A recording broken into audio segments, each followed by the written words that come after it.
हरिओम।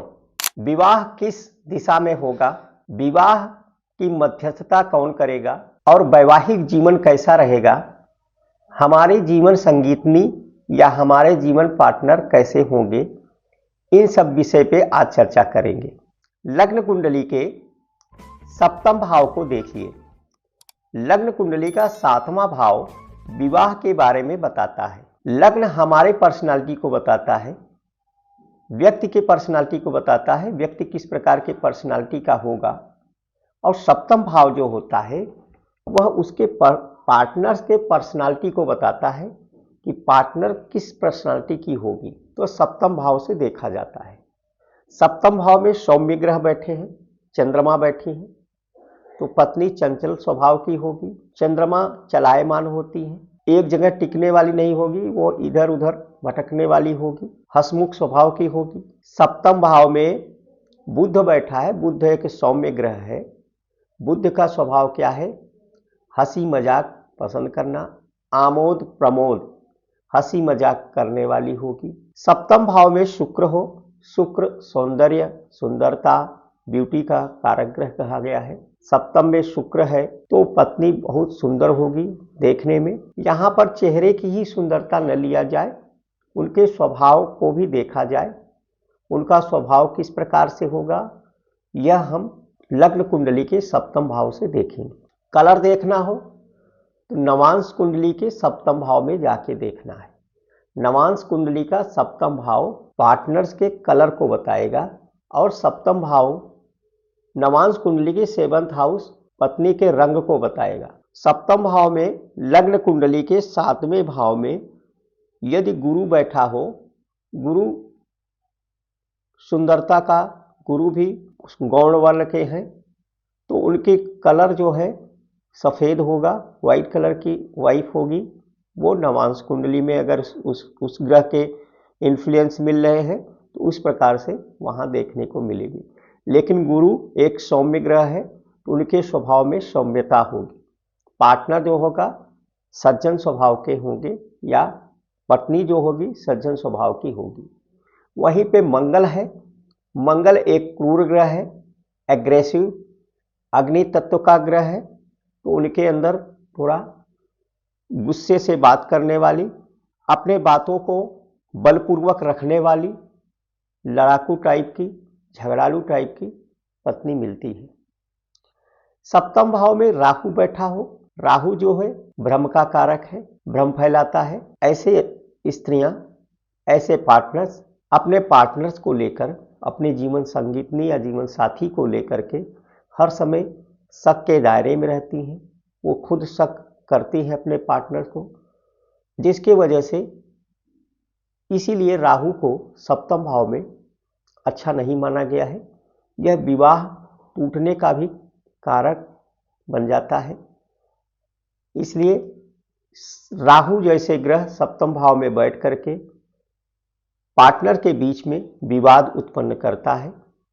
सप्तम में शनि बैठा है। शनि क्योंकि एक स्लो प्लैनेट है, धीमे चलने वाला, मंद चलने वाला ग्रह है, तो पार्टनर जो होगा वो बहुत ही सुस्त स्वभाव के होंगे। और सप्तम में यदि कोई शुभ ग्रह का प्रभाव न हो तो वह सप्तम में यदि शनि बैठा हो तो शनि जो होता है स्लो प्लैनेट है, धीरे चलने वाला ग्रह है, तो विवाह जो है वैसे भी देरी कराता है। सप्तम में बैठा है शनि, पत्नी का कद या पार्टनर का कद हाइट थोड़ा लंबा होता है और हो सकता है सेम उम्र की या उम्र पार्टनर का उम्र आपके उम्र में बहुत फर्क होता है, उम्र में फासला रहता है, 3 या 4 साल का फासला रहता है। अगर स्त्री के कुंडली में सप्तम भाव में शनि बैठा है तो उसका पार्टनर उसके उम्र से ज़्यादा बड़ा होगा। यदि पुरुष के कुंडली में सप्तम भाव में शनि बैठा है तो उसकी पत्नी का उम्र उसके उम्र से बड़ा हो सकता है। इस प्रकार से सप्तम भाव में देखा जाता है। सप्तम में यदि केतु बैठा हो तो केतु जो कि अलगावकारी ग्रह है, ये अलगाव उत्पन्न करता है क्योंकि ये डिसअटैचमेंट काटने का काम करता है। तो सप्तम भाव में केतु अच्छा नहीं होता रिश्तों के लिए, लेकिन पत्नी धार्मिक होती है और सज्जन स्वभाव की होती है। इसमें रिश्ते अच्छे नहीं होते क्योंकि ये रिश्तों को बिगाड़ता है। अब बात हो गई पार्टनर के रूप रंग का। अब आगे बात करते हैं विवाह की मध्यस्थता कौन करेगा। अब विवाह की मध्यस्थता देखने के लिए हमें शुक्र को देखना चाहिए। लग्न कुंडली में शुक्र कहां बैठा है उसको देखो।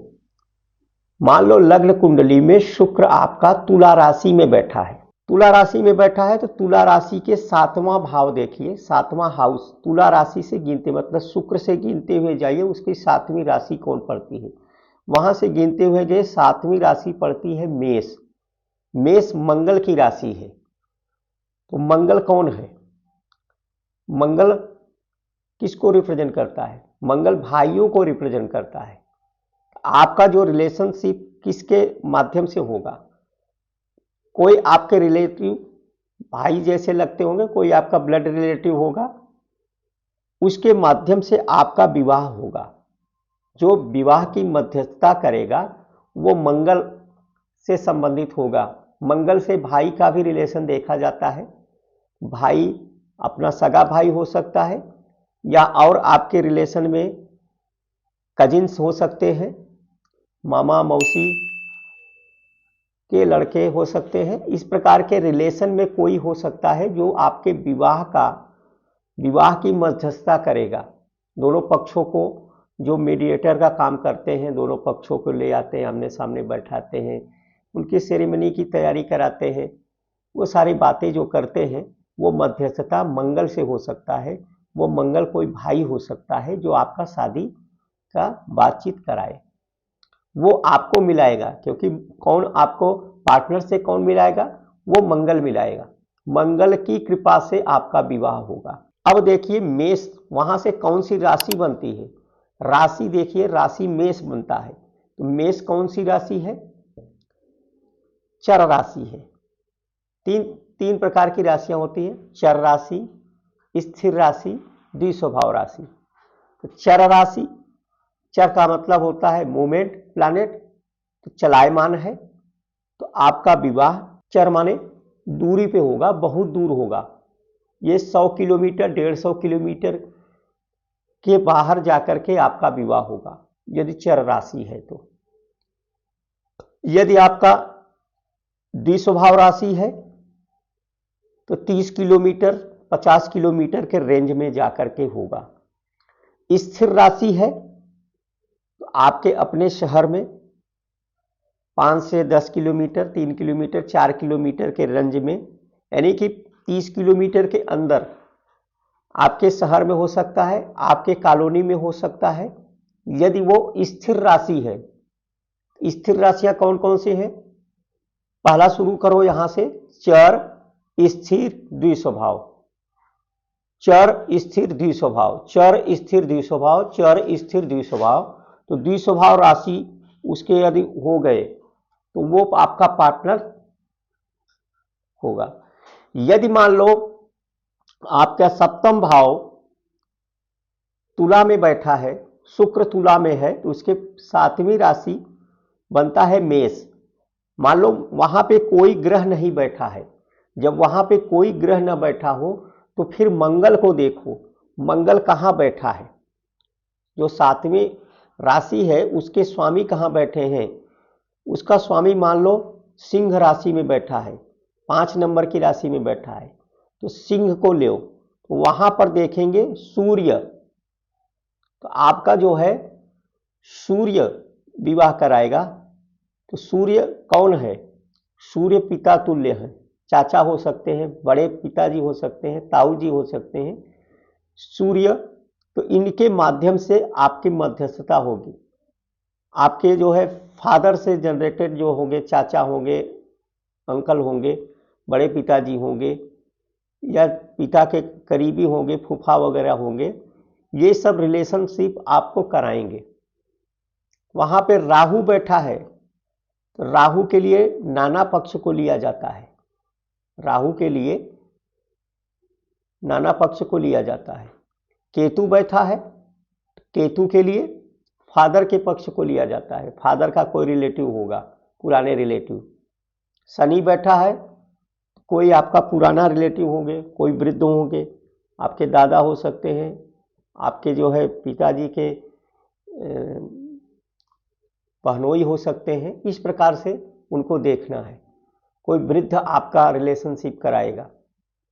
शुक्र है तो कोई स्त्री के माध्यम से होगा, किसी स्त्री होगी, बुआ हो सकती है, मौसी हो सकती है, नानी हो सकती है, उनके माध्यम से या और कोई शुक्र से रिलेटिव कोई स्त्री के माध्यम से आपके विवाह की मध्यस्थता होगा। अब मान लो मेष राशि के स्वामी मंगल है, सूर्य राशि में बैठा, सिंह की राशि में बैठा है।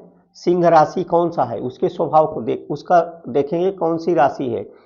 चर स्थिर दो स्वभाव, चर स्थिर, स्थिर राशि हो गई। स्थिर राशि में यदि सूर्य बैठा है, मंगल बैठा है स्थिर राशि में, तो विवाह आपका कहाँ पे होगा, आपके कॉलोनी में हो सकता है, आपके मोहल्ले में हो सकता है, या आपके सिटी में ही आसपास हो सकता है। ये जो है शादी कराएगा। वहाँ के स्वामी को देख लो, वहाँ का जो लॉर्ड है वो बनते हैं सूर्य। सूर्य और मंगल, उसमें से दो पकड़ो, उनकी क्या रिलेशन है, सूर्य मंगल किस तरह के रिलेशन रखते हैं। वे रिलेशनशिप में आपका विवाह, उसके माध्यम से आपका विवाह होगा, ये मध्यस्थता करेंगे। अब आगे चर्चा करते हैं विवाह कितने होंगे।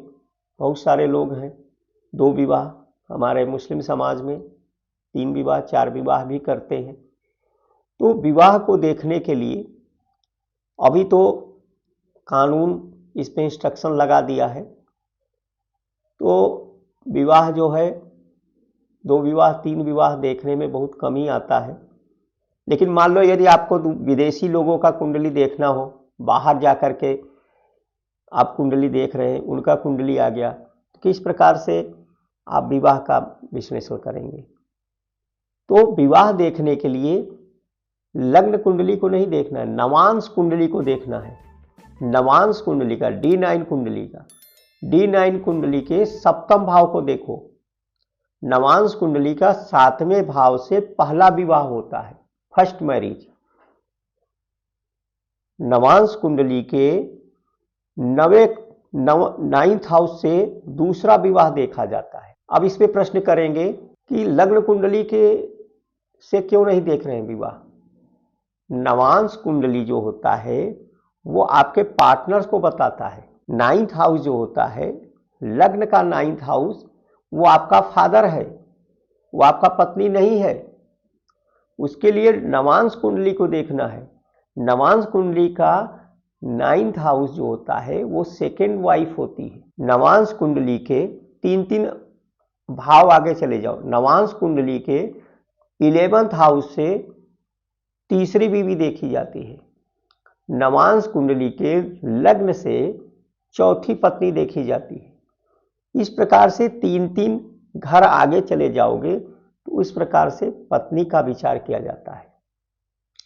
अभी भी विदेशों में 3 विवाह 4 विवाह 5 विवाह लोग करते हैं। उस प्रकार से वहाँ पे इस प्रकार से हम देख सकते हैं। अन्य प्रश्न जानने के लिए आप हमारे व्हाट्सएप नंबर या इस चैनल पे कमेंट में डाल सकते हैं। आज का विषय यहीं समाप्त करते हैं। धन्यवाद।